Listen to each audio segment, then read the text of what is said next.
Para nosotros y para mí personalmente, cuando organizamos un congreso es un motivo de satisfacción, pero en este caso doblemente porque lo estoy haciendo en mi ciudad. A los de fuera, que sois la inmensa mayoría, bienvenidos y bienvenidas todas a Vigo.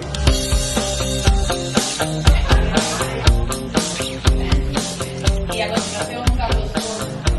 Los datos del gobierno son la ciudad más grande que la capital.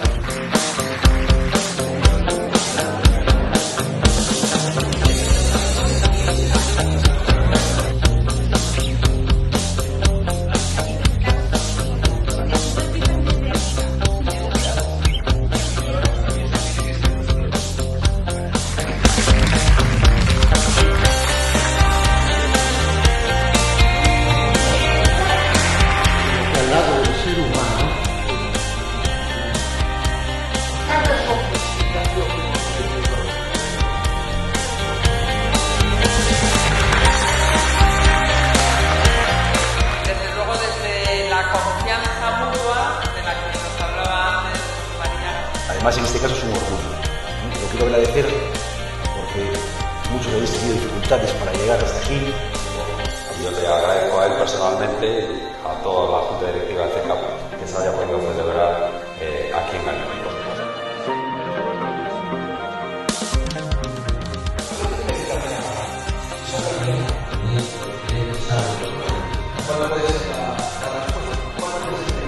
Está ahí, la situación parece que nos hemos olvidado. La programada es lo mismo que lo que piden cuando participan económicos en los que son las convocatorias públicas.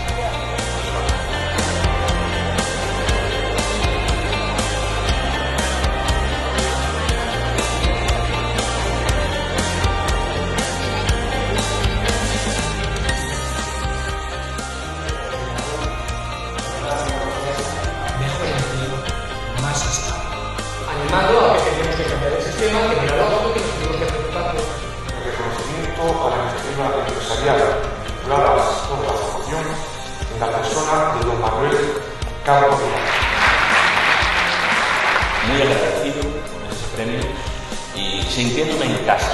Comité Español de Representantes de Personas con Discapacidad. Gracias por este reconocimiento, que no es sino el ponernos de acuerdo en una cuestión que para nosotros y para vosotros es importante. La formación es la clave, es la llave para tener una vida normalizada. Un éxito de participación y un éxito de colaboración. Y ese éxito es el vuestro éxito. Agradeceros como vida a vosotros, sobre todo nuestra presencia y sobre todo personalmente todo el cariño, el afecto y el apoyo que me habéis transmitido durante este tiempo.